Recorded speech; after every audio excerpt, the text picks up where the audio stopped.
our God, pinupulit sinasamba, Lord.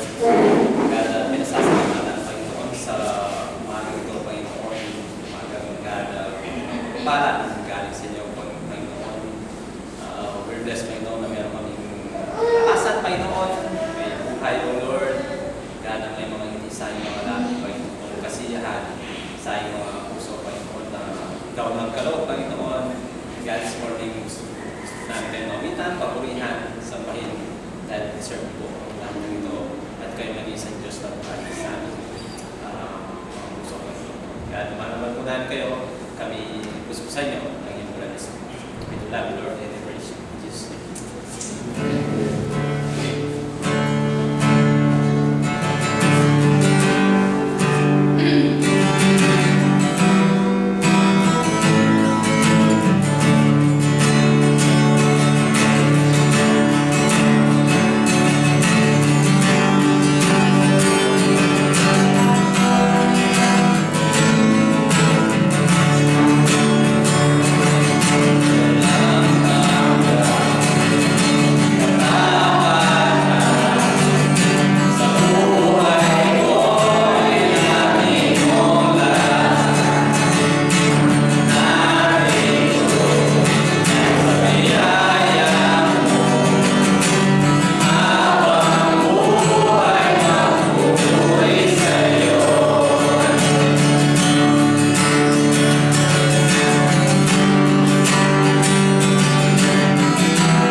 napakabuti ng Diyos, Panginoon. Napakabuti niyong Ama, Panginoon. Napakabuti niyong Panginoon sa aming pong mga buhay, O Lord.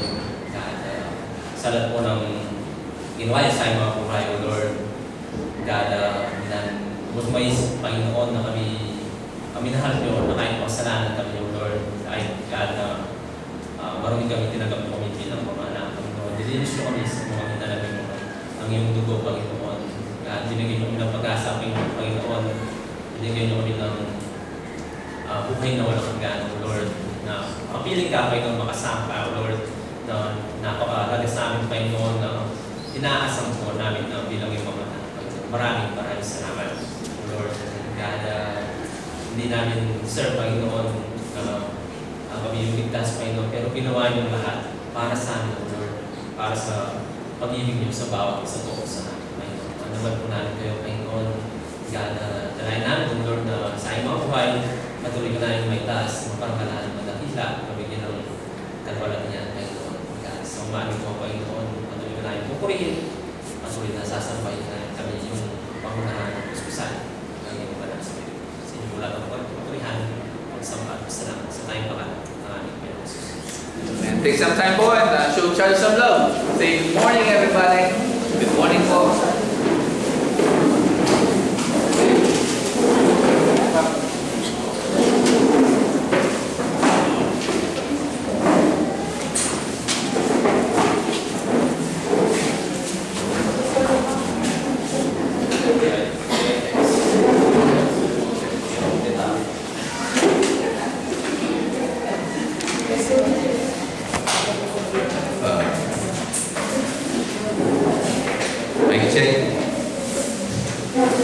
Thank you, Kuya Bilan.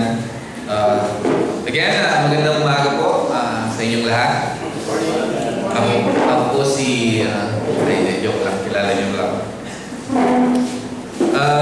Again, thank you for coming here, Calvary Frontier San Fernando, and praying and hoping ngayong umagang ito tayo po ay lahat ay bless. No, Raisa? Tumutuwa si Diyos. Okay, so before we start, meron po tayong mga few announcement ngayong umagang ito. So, men's prayer meeting, kina Brother Dexter tayo, doon sa Group 7, Block 3, Quezon City. Saging po, mamaya, bukas, 7 p.m., kina Brother Dexter at kina Sister Lina po, doon sa bahay na. Okay? And then, we have Wednesday night, fellowship, 7 p.m. din po. And then ladies Bible study mamaya 6:30, and ladies prayer meeting is to be announced dun po sa group chat nyo. And then Pastor Chris, okay, Pastor Chris at yung ano po nila, yung team nila, meron na po silang projection the date coming here. So please pray for them continually. Yung kanilang trajectory na yun, o yung kanilang date na yun ay matupad na in God's will. At yung mga plano nila, include them to your prayers, na lahat ng kanilang plano. Sinend niya sa akin lahat yung plano nila. So 1 week sila dito, but mag-umpisa sila po sa Dumaguete. 1 week sila sa Dumaguete, and 1 week po sila dito. So pray for them, for safety and for the wisdom and understanding sa kanilang mga plan. Okay? And then, kina Miles, wala pa. But, to be confirmed by sa kanya. So thank you again for listening. Let's start. If you have your Bible, please turn to Matthew chapter 3, verse 13 to 17. And yung title natin is, When the Sinless Savior Stood with Sinners. So, that's Jesus Christ stood with us. Right? Let's pray. Panginoon, salamat po sa umagang ito na pinagkaloob sa amin. Sa bawat isa sa amin, Panginoon. Your grace, your love, your mercy, Panginoon, that overflows every morning in our life. Thank you so much. And even, Lord, ngayong umagang ito, Panginoon, for the opportunity that we can hear your word and to have fellowship to one another, Lord. May you continue to open our hearts ngayong umagang ito, Panginoon, sa iyong mga salita, Panginoon. Panginoon. Again, Lord, we don't deserve your love, Panginoon, but you continually, Panginoon, ay binibigay mo sa buhay namin, Panginoon. So Lord, again, be with us. Be the center of our life and all the ministries that we have here. It's about you, Lord. It's not all about us. We love you, Lord, and we preach. In Jesus' name. Amen. So, when the sinless Savior stood with sinners, in Matthew chapter 3, verse 13 to 17, tayo ngayong umaga ito. So, Matthew chapter 3, verse 13 to 17, ito yung pinaka-significant moments in the life of Jesus. Up to this point, sa Gospel ni Matthew, Jesus has been mostly hidden, right? Nakatago lang siya. Yung kanyang his birth, yung childhood niya, at yung preparation dito are described. But dito, sa chapter na to, sa verse na to, ang ating Panginoon step into public ministry. Ito yung araw na to, di ba? In Matthew chapter 3, verse 13 to 17. So hindi lang ito istorya about baptism. Ito ay isang public unveiling ng tagapagligtas o Messiah, right? The Son of God stepped doon sa Jordan River. Hindi dahil kailangan niya ng paglilinis. Hindi dahil kailangan niyang linisin yung mga kasalanan niya. He stepped there because he came to identify with the people he came to save. Tayo, right? Sila na nandun in Jordan River. Diba? And the same thing sa atin din. He came to identify to us with the people, tayo, na ililigtas niya. So itong verse na to tells us the deep truth. Ano yung mga malalim na katotohanan na yun?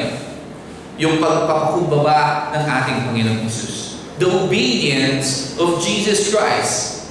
The approval of the Father. And the beginning of redemption's public work ng ating Panginoong Jesus. So, si Matthew, the Apostle Matthew dito, record itong event na to. So, maiintindihan natin who Jesus truly is. Kung sino talaga ang ating Panginoon. Not merely, hindi lang siya tagapagturo, kagaya ng iniisip ng iba. But He, Jesus, is the beloved Son na isinugo to save us. To save the sinners. Katulad natin. Right? So in Matthew chapter 3, verse 13, dito nag-umpisa na sinabi niya, magkagayon. Dumating si Jesus mula sa Galilea. Pumunta siya kay Juan sa ilog ng Jordan upang magpabautismo. Sabi niya, di ba? Then Jesus came from Galilee to John at the Jordan to be baptized by him. Sabi niya dito. Right? Jesus came from Galilee to the Jordan River. Kung saan si John the Baptist, anong ginagawa niya? Nag-baptize. Right? It's nakikita naman doon sa pangalan niya, John the Baptist. So, nagbabaptize si John doon. So, this is striking sa ating lahat. John's baptism, alam nating lahat na yung ginagawa niyang baptism is baptism of repentance. Right? Tama?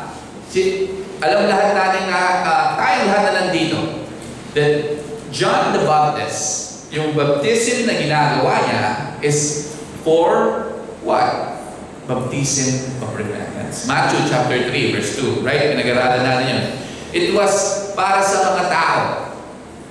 For people confessing yung mga kasalanan nila. Right? But dito, Jesus, meron ba siyang kasalanan? Jesus had no sin at all. Right? Wala siyang kasalanan. Maliwanag sa Scripture. Hindi ako nagsasabi, but the Word of God dito maliwanag na sinasabi niya, na nilagay ko dito.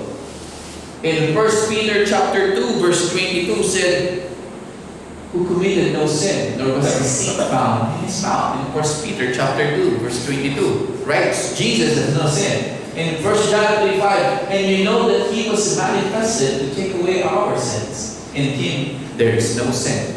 Right? So maliwanag in the Scriptures, sa salita ng Panginoon, that clearly, Jesus had no sin.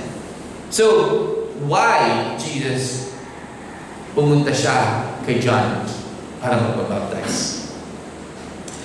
He came to stand in the place of sinners. Kung dumating siya dito sa mundong ito para siya yung pumalit sa atin na makasalanan. Right?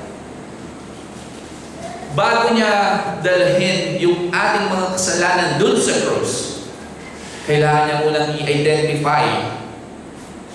He need to identify himself with simple humanity.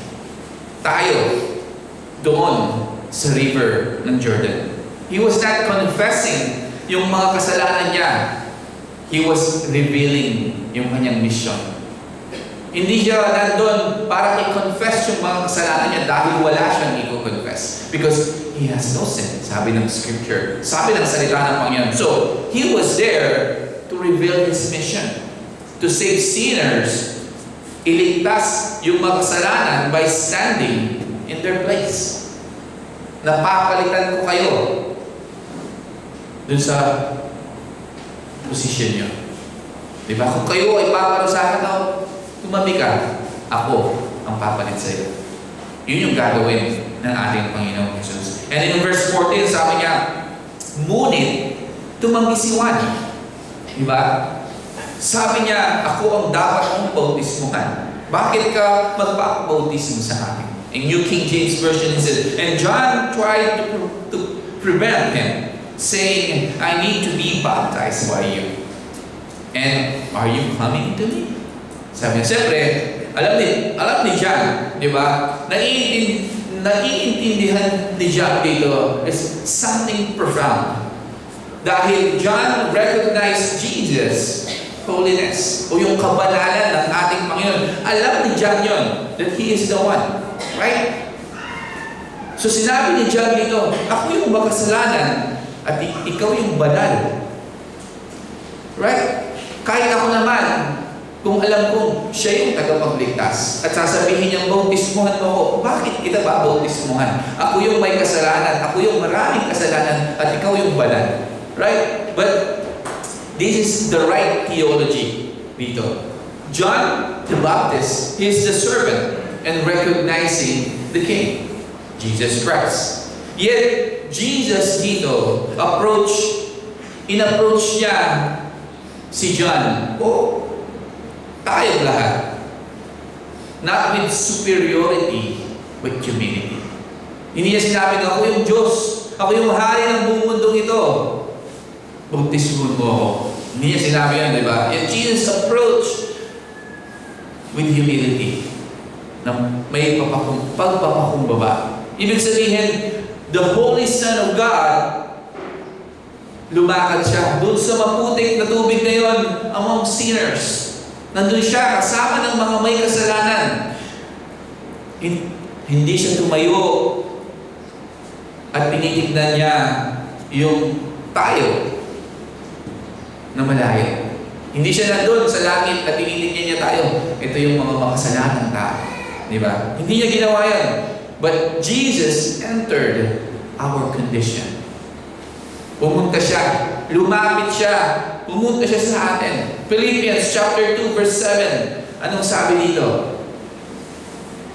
But made himself of no reputation, taking the form of a bondservant and coming in the likeness of men. Diba? Hindi siya nandun sa langit lamang na tinitignan tayong mga makasalanan, but He came down here. Anong sabi dyan? Diba? He made himself of no reputation. He lowered himself. So, ang ating Panginoong Jesus is not a Savior who watches yung ating mga pain from a distance. But He entered the human weaknesses. Pumunta siya dito and He entered in human weaknesses. Yung sorrow, yung temptation, yung rejection, yung suffering, and even yung mga pagluha natin. Jesus understands. So, when we feel no one sees our battle, Jesus Christ understand because He stepped into human suffering Himself. Ibig sabihin, kapag dinadala natin yung pain sa buhay natin, o meron tayong daladalang mga pain sa buhay natin that others cannot see, yung mga inner struggles na dinadala-dala natin sa buhay na to, yung mga disappointments, yung mga takot, yung mga grief, or temptation na meron tayo, or even yung loneliness, Jesus is not unfamiliar with that kind ng mga suffering sa buhay natin. Hindi siya pumunta dito para lamang magturo ng katotohanan from a distance. Nabuhay siya in this broken world and personally experience what human pains like. Tama? Di ba? Hindi siya nandun sa langit lamang. Di ba? O hindi lang siya nagturo ng mga katotohanan dito sa salita ng Panginoon, but namuhay siya kasama ng mga tao. Na-experience niya what human pain like. Sinabi dito sa scriptures, alam ng Panginoong Hesus yung rejection, yung sorrow, yung exhaustion, yung betrayal, and even yung deep anguish. Nandito, nilagay ko sa lahat. Dito sa verses na to, makikita natin yung una is rejection. Rejection in John chapter 1 verse 11, He said, He came to His own and His own did not receive Him. That's rejection, right? And in John chapter 11 verse 35, the sorrow. Sabi niya, Jesus wept. Because namatay at pumunta siya doon sa libingan ni Lazarus. Exhaustion. In John chapter 4 verse 6, now Jacob's well was there. Jesus therefore being wearied from his journey sat thus by the well. It was about the 6th hour. Diba? Nandun yung pagkapagod din ng ating Panginoon. And then in the next verses is betrayal and anger. Jesus handed Him over kanino? In Matthew chapter 26 verse 48 to 50. Diba? Nandun yung betrayal ni Judas. And in Matthew 26:38, nandun yung pagtangis ng ating Panginoong Jesus. In Gethsemane, He was exceedingly sorrowful. Right? So, tandaan natin, when we cry, kapag umiyak tayo in silence, di ba? Kapag nandun tayo sa mga kwarto natin, umiiyak tayo sa banyo, o nag-i-struggle tayo privately sa buhay natin, or meron tayong mga battles, no one notice. So, walang nakakakita dun sa mga pinaglalaban natin o battles natin sa buhay na to. Christ does not look at you at sinasabi niya, kailangan mo lang maging matatag. No. He knows the weight. Alam niya yung bigat ng pinagdaraanan mo o pinagdaraanan natin. He knows the weight of our suffering because He carried it Himself. Dinala niya yun mag-isa. Right? In Hebrew, sinabi in Hebrew chapter 4 verse 15, sabi dito, for we do not have a high priest who cannot sympathize with our weaknesses, but was in all points tempted as we are, yet without sin. Sabi niya, di ba? So, meaning, He felt compassion dahil He was walked through human weakness. Lumakad siya through human weaknesses. Katulad natin, nabuhay siya dito in our broken world. Na-experience niya lahat kung ano yung nai-experience natin. Diba? Imagine niyo ang isang tao trying to comfort ang isang grieving person. Pero yung tao na yun, wala pa siyang namatay kahit isa na mahal sa buhay. Diba? Yes, siguro totoo yung care niya. Totoo yung comfort niya. But they cannot fully understand how to lose. Yung pagkawala ng isang mahal mo sa buhay. Because hindi mo siya nawalan ng mahal sa buhay. But someone O merong isang tao din na nawalan ng mahal sa buhay at i-comfort yung taong nawalan din ng mahal sa buhay and sit beside that grieving person at sasabihin niya, I know this pain. Alam ko yung sakit. Because nawalan din siya ng mahal sa buhay. Right? So alam niya yung pain na nararamdaman ng tao na yun. That is what Jesus is for us, believers. Hindi siya malayo from our suffering, but He entered it. Jesus entered into our suffering. He knows what we feel inside. So, merong mga battles people may never notice. May mga panalangin na we keep repeating.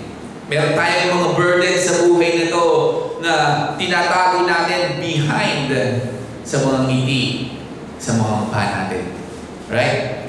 Yung mga temptation, we keep resisting sa buhay na to. Yung mga pagluha natin na pilit nating pinupunasan bago pa makita ng mga ibang tao. But tandaan natin, Christ, Jesus Christ, sees them. Nakikita lahat ng Panginoon niya. Yung mga pagluha na pupunasan mo bago pa makita ng ibang tao. Jesus Christ knows that and sees that.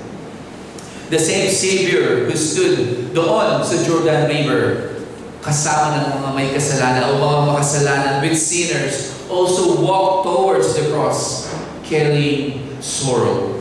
Naiintindihan niya yung mga unseen battle na kinakaharap natin sa mundong ito, sa buhay na to. And He does not leave us alone. Ano sabi niya? I will not leave you nor forsake you.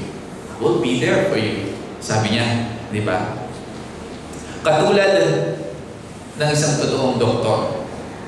Meron na ba kayong nakitang doktor na nagpapagaling ng may sakit? Nandun siya sa kabilang kwarto at yung may sakit nasa kabilang kwarto. Meron ganun bang doktor? Wala, di ba? Paano niya magagamot kung di sila nagkikita? Paano niya magagamot yung may sakit kung wala siya mismo dun sa may sakit? Right?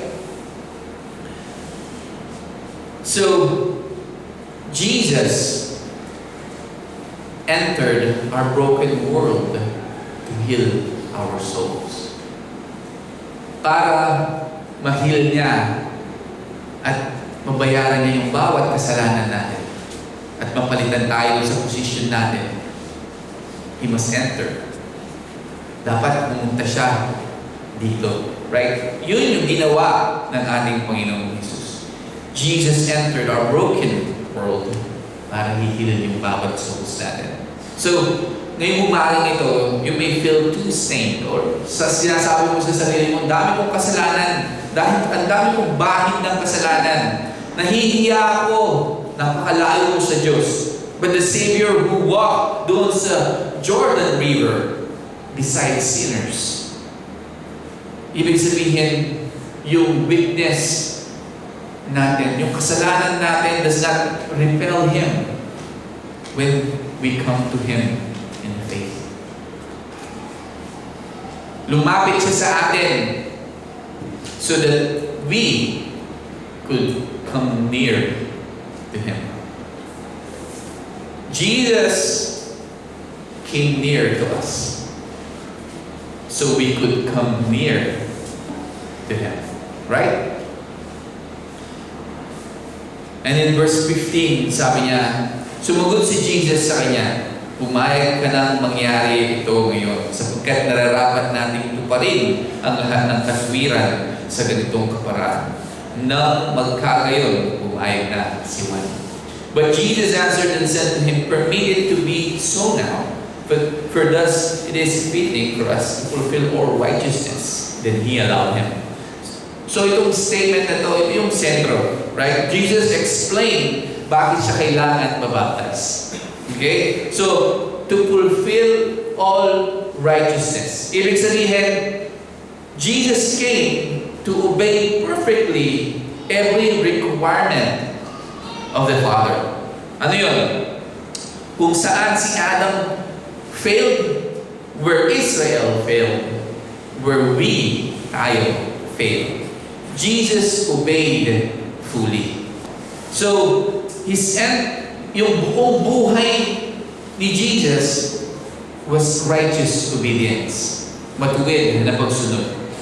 Yung baptism dito, mark o tatak ng kanyang willing submission to the Father's redemptive plan. O yung plano ng Diyos para tayo ay may ligtas.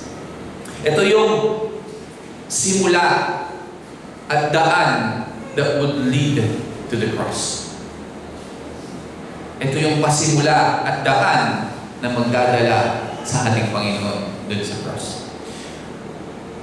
Some commentators, katulad ni John MacArthur, sinulat niya that Christ's baptism was his formal inauguration into his public ministry and his visible identification with the Father's saving purpose. Ibig sabihin, ito yung inauguration. Ibig sabihin, pag inaugurate yung isang tao or isang bagay, ibig sabihin yun yung simula, diba? Ng kanyang misyon o pagbubukas ng isang establishment if you inaugurate something. Right? So, itong baptism na to is, sabi ni MacArthur, as Christ's baptism was his formal inauguration doon sa kanyang public ministry.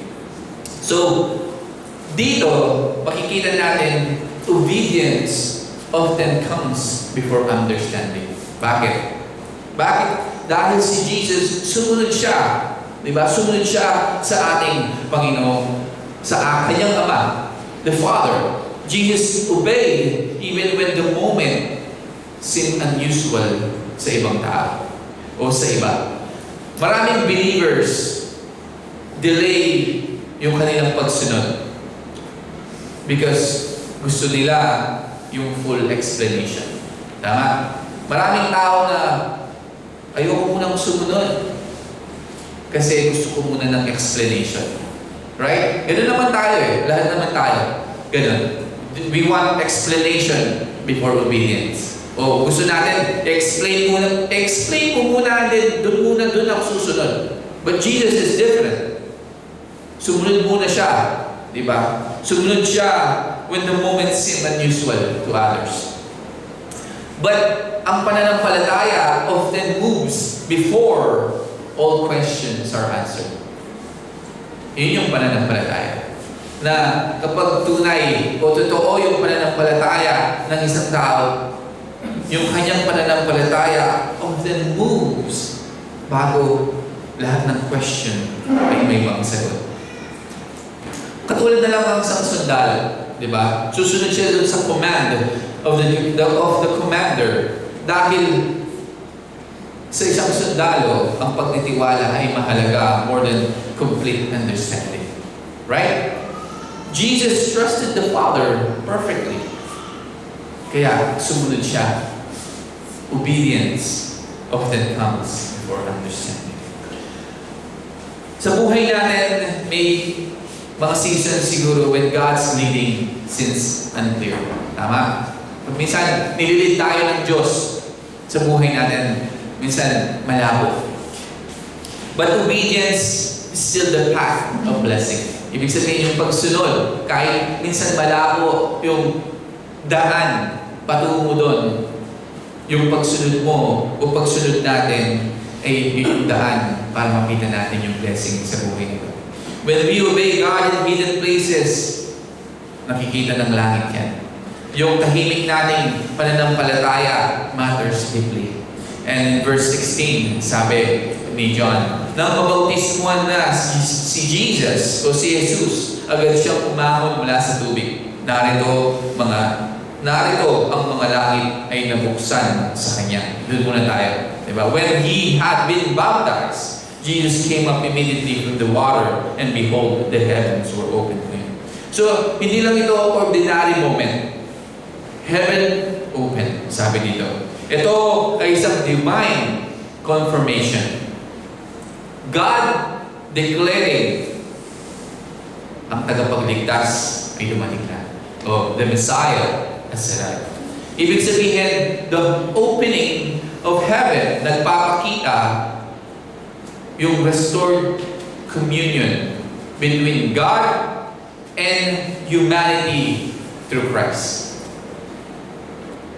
Sin, yung kasalanan, sinara niya yung fellowship with God. But Jesus Christ opens the way.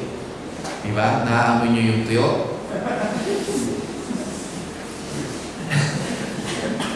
This anticipate what His death will accomplish. Right? Sorry for the segue. Naamoy ko ba?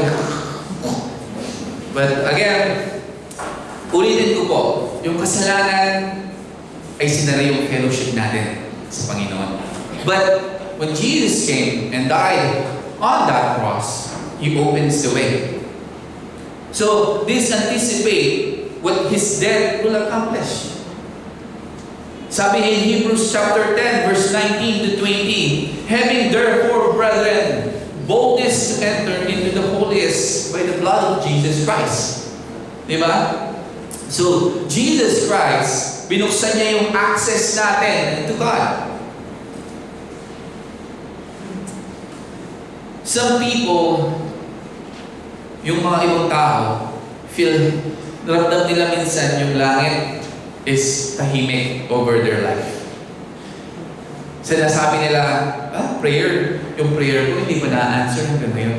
Yung puso nila, damdam nila napaka-dry. The burden sa buhay nila, minsan, wala nang katapusan. But through Jesus Christ, heaven, hindi ito nakasara. Because Jesus opened the way, and we can come boldly to our Lord Jesus Christ. Katulad na lamang ng isang nakasarang pinto. Diba? Kapag sinara mo, nilak mo yung pinto, kahit sino hindi makakapasok. Yung mga, even strangers, right? Hindi sila makakapasok. But, kapag dumating yung anak, may dalang susi. Pag binuksan niya yung pintong yon, lahat ng pamilya pwedeng pumasok. So, the same thing. Christ opened what sin closed.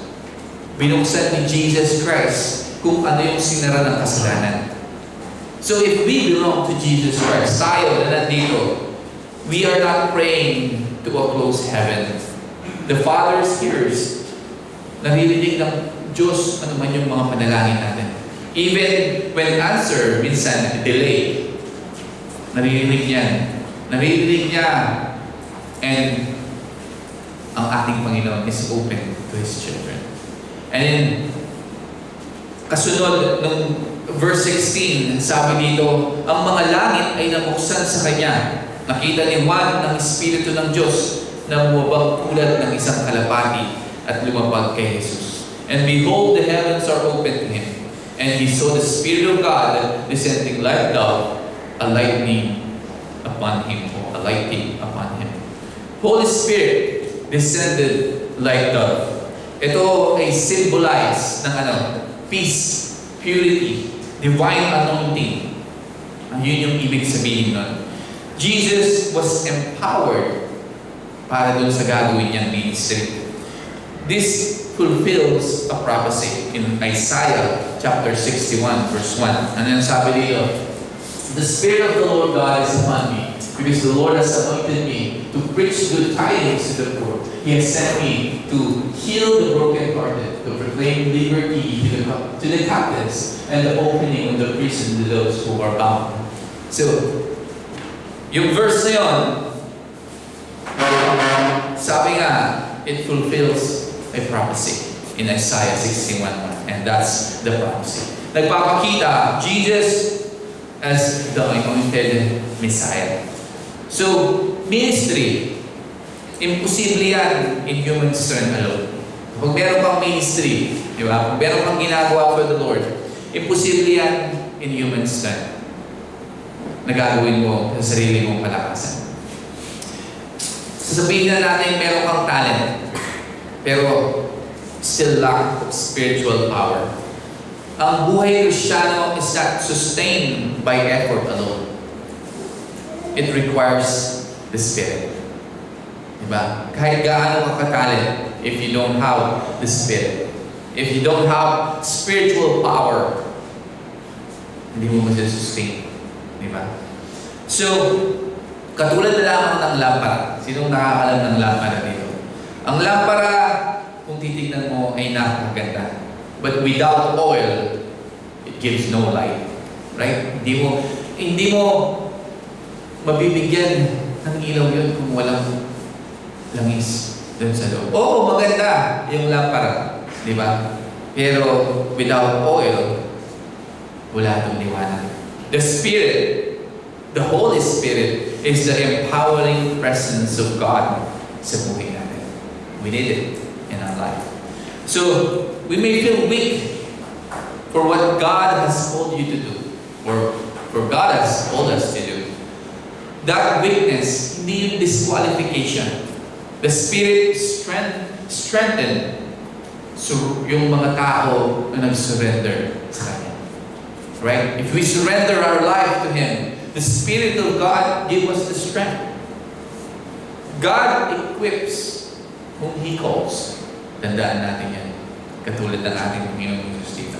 And in verse 17, as we finish, sabi niya rito, narito, isang tinig mula sa langit na nagsabi, ito ang pinakamamahal kong anak na labis kong kinululutan. And suddenly a voice came from heaven saying, this is my beloved Son in whom I am well pleased. So the Father speaks here. Diba? This is divine testimony. Ibig sabihin, Jesus had done no miracles yet. Kita naman natin, wala pang miracles na ginawa ang ating Panginoon. Wala pang sermon recorded yet. Wala pang public sign na ginawa ang ating Panginoon. And still, the Father said, anong sinabi niya ng Ama? I am well pleased. Bakit? Bakit? Because Jesus, yung identity niya, precede His ministry. Yung pagmamahal ng Ama was not earned by performance. Maraming tao nabubuhay na naniniwala yung worth nila comes from achievement. Sasabihin nila, magiging worth it ako kapag siguro na-accomplish ko na yung mga achievement ko. Right? People believe that. Believing worth comes from achievement. But yung true identity begins in relationship with God. In Christ, we are loved, not merely for what we do in this life, but because of His grace. Yun yung tandaan natin. Di ba? Uulitin ko, sa ating Panginoong Jesus, we are loved hindi dahil doon sa mga ginagawa natin sa buhay na to, but because of His grace. Ibig sabihin, ang ating Panginoon does not love you and me dahil maganda yung performance natin sa buhay na to. Nagsiserve tayo in ministry, isa kang pastor, or mabuti kang tao, or seems spiritually strong. Maraming tao, iniisip nila, they must earn God's love by being useful. Diba? Naiisip nila, kailangan kong maging useful para ma-earn ko yung pagmamahal ng Diyos.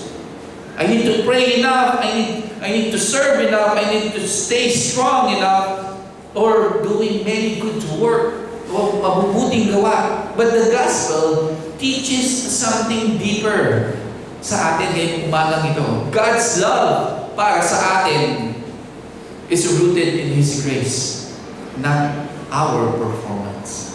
Hindi yung performance natin sa mundo ito. Gaano man, I'm not saying yung achievement natin sa buhay na to ay mga mali. Di ba? Or huwag na tayong sinasabi ni Pastor Arnold, huwag na tayong magkaral kasi di na mahalata yung achievement. No, I'm not saying that. Di ba? Hindi ko sinasabing mali to achieve all your goals in this life. Sinasabi lang dito that hindi yun yung basihan ng Diyos para mahalin ka niya. Di ba? Hindi yun yung basihan ng Diyos para iligtas ka niya. Again, God's love for us is rooted in His grace, not our performance. Ano yung ibig sabihin nun? Grace means God gives us love and acceptance that we could never deserve by our own effort. Ibig sabihin, binibigyan niya tayo ng pagmamahal at tinatanggap niya tayo na hindi natin deserve lahat nun at hindi natin makukuha yung by our own effort. Doon sa mga ginagawa natin na sinasabi natin, dahil mabuti naman akong tao, mahal ako ng Diyos. Dahil mabuti naman akong tao, maliligtas ako ng Diyos. Diba? Ephesians 2:8 says, "For by grace, we are saved through faith, not of works." Yan, di ba? Wala. Hindi ko na ilagay. But again, Ephesians, sandaan natin yun. Ephesians chapter 2, verse 8. "For by grace, we are saved through faith, and not of our works." Hindi dahil mabuti kang tao. Hindi dahil nagbibigay ka dun sa mga pulubi dun sa daan. Hindi dahil meron pang ministry. Hindi dahil pastor ka. You are saved. No? Through faith, not of works. Hindi tayo accepted because we succeeded in this life. We are not accepted because, we are accepted because Christ Jesus made a way. Tinanggap tayo because of Jesus Christ, that He died on that cross. At Jesus' baptism in Gospel of Matthew chapter 3 verse 17, sinabi ng Ama dito, "This is my beloved Son, in whom I am well pleased." Sabi niya, di ba? Tingnan natin, i-notice natin dito, Jesus had not yet preached publicly. Right? Sinabi ko kanina. Or nagpagaling ng mga crowd. Or namatay siya dun sa cross. Wala pa dito, di ba? Yet the Father already declared yung pagmamahal niya sa ating Panginoong Jesus. That shows relationship comes before service. Para sa atin, in Christ Jesus, believers are adopted in God's family. Romans chapter 8 verse 15. Ibig sabihin, God's love is not, hindi ito paycheck for good behaviors. Hindi ibig sabihin, gagawa ako ng mabuti. Tutulong ako dito, gagawa ako ng mabuti. And then, mamahalin ako ng Diyos. O ililigtas ako ng Diyos. Again, God's love is not like a paycheck for a good behavior. It is the love of a father toward his child. Yes, we may fail in this world, in this life.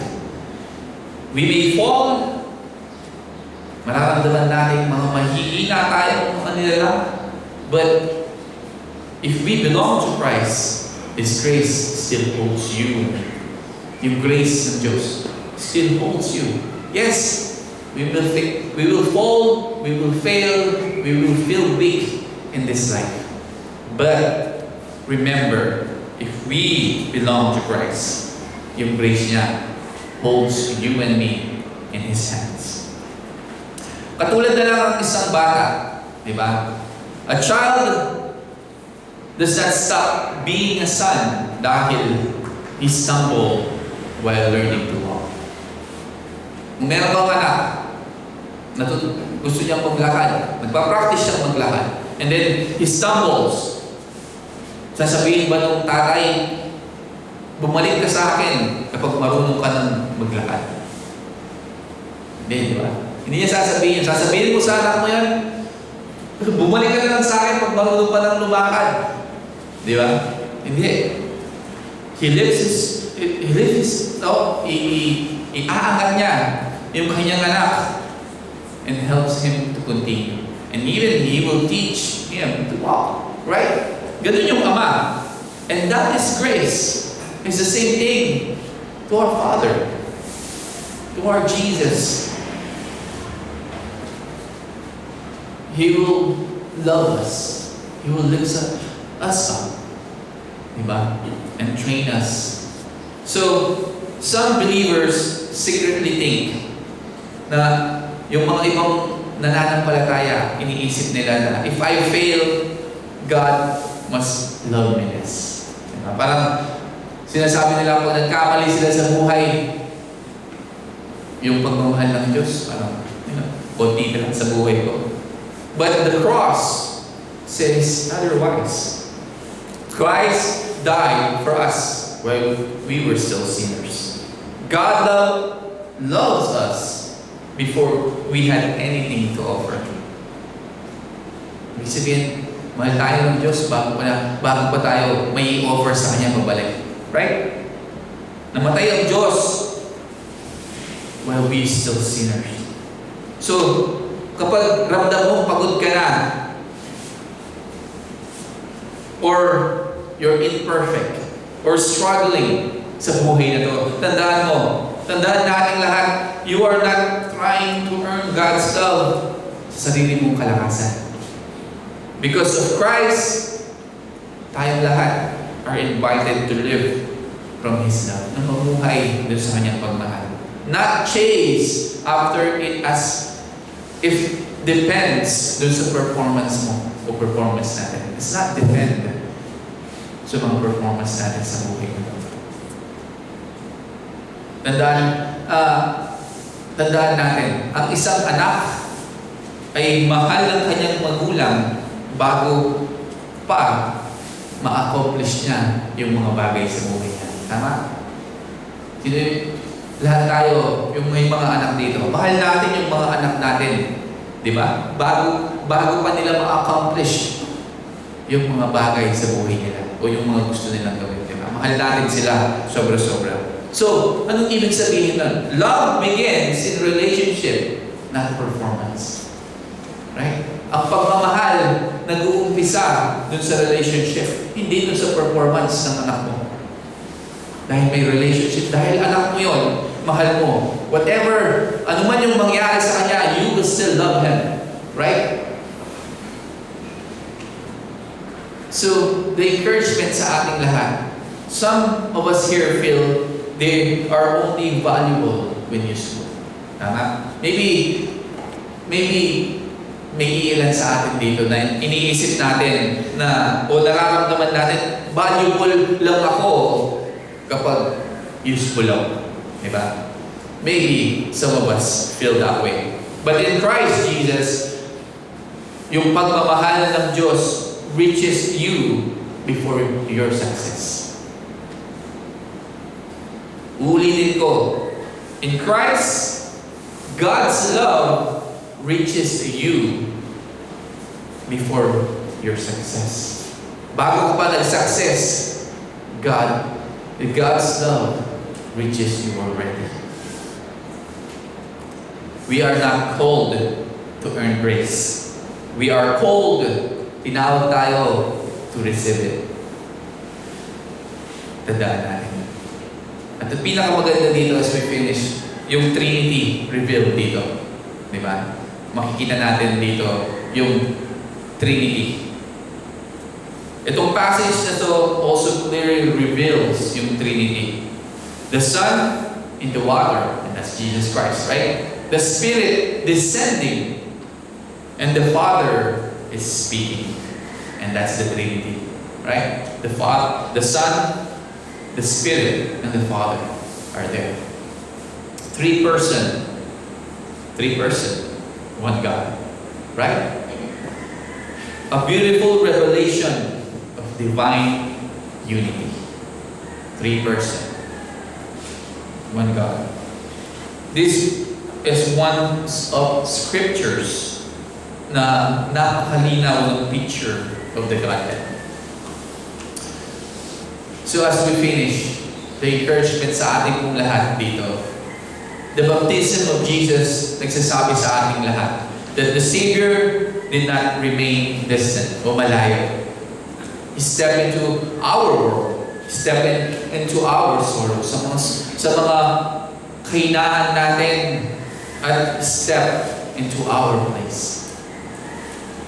Soon, or sa panahon natin ngayon, we know that He died on that cross. para sa ating mga kasalanan. Yung river of Jordan points to Calvary. The one who entered the water for sinners, one day shed His blood for us. Right? Na yung dugo niya dumanak doon sa cross. Maybe ngayong umagang ito, we feel ashamed doon sa mga failures natin sa buhay na to. Or pagod na doon sa mga struggles natin sa buhay na to. Or uncertain tayo doon sa future natin. Or meron tayong may hinang pananampalataya. Pakinggan natin ito. Tayong lahat na nandito ngayon. Jesus willingly came to the river of Jordan for people exactly like us. Katulad natin ng mga makasalanan. Hindi siya pinili. He came because mahal niya tayo. Right? The heaven opens over Him so heaven could open for us sa ating mga makasalanan. The Father declared delight over Him so we could become children through Him. Excuse me. The Spirit rested on Him so His power could sustain us. So, ibig sabihin, come to Jesus Christ. The one who stood among sinners still received sinners hanggang ngayon. Noon, hanggang ngayon, still accepting sinners. Sabi nga ni David Gusick, in-emphasize niya rito, Jesus' baptism was not about His need for cleansing, but His willingness to fully identify with humanity and fulfill the Father's redemptive plan. And because He entered the water in obedience, we, tayong lahat, can trust Him with every burden na dala-dala natin every day. He knows our weaknesses. He understands our sorrow. He welcomes us if we come to Him. And He remains the beloved Son who saves all who trust in His name and what He has done for us. So again, remember that Jesus is the Son of God who stood sinless, the one, a sinless Savior na pumalit sa atin ng mga makasalanan. And itong verse na to, ito yung beginning ng ministry ng ating Panginoon. So remember all that Jesus loves us so much, that He reminds us, it's not about performance. It's not about yung success, or it's not about yung mga posisyon nyo sa buhay na to. But it's about the grace of God. It's about accepting Him bilang Diyos at tagapagligtas sa buhay natin. That's how we, makukuha yung kaligtasan, yung pagmamahal ng Diyos. Hindi dahil mabuti ka o mabuti tayo, hindi dahil successful ka, hindi dahil mayaman ka, but dahil tinanggap mo ang Diyos bilang Diyos at tagapagligtas. At you repent o we repent sa ating mga kasalanan. That sinabi natin, Lord, I need you and I'm a sinner. I am here, Lord. Ito ako at I need you sa buhay ko. And I believe that you are my God, my Savior, that you died on that cross. So thank you. Let's pray.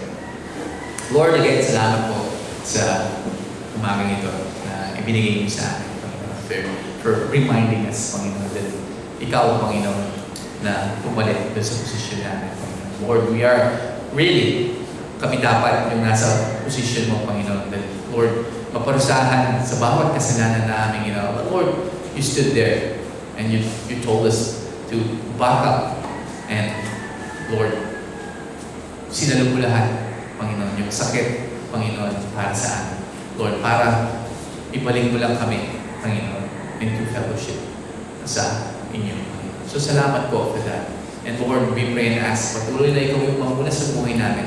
Patuloy na, Lord, to fill us with your Holy Spirit. Without your Spirit, Lord, we can do nothing, Panginoon. Without you, we can do nothing. So help us and be with us and fill us with your Holy Spirit. And continue na Ikaw yung maging ilaw namin sa buhay na ito, Panginoon. continue to remind us it's all about you, Panginoon. It's not about us. Continue to remind us, Panginoon, it's not about, Panginoon, yung mga achievement namin sa buhay nito. But Lord, na makakapagligtas sa amin. But Lord, na yung paniniwala namin sa iyo, Panginoon. And, Panginoon, yung pagtanggap namin sa iyo, yun yung makakapagligtas at makakapagparamdam ng pagmamahal mo sa amin. Salamat po, Panginoon. We love you, we praise you, and we commit all these things in Jesus' name. Amen. So read your Bible and say your prayers and love one another. I love you all. Let's stand and worship.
sa amin, Panginoon, at gawin ka namin sentro sa aming mga private. Pagpanaman namin kayo, ulit salamat sa umaga ito. Ingatan, gabayan, Panginoon, at paunahan niyo po ang bawat sa amin. Usap na natin sa matamis na pangalan ng aming Panginoon Jesus.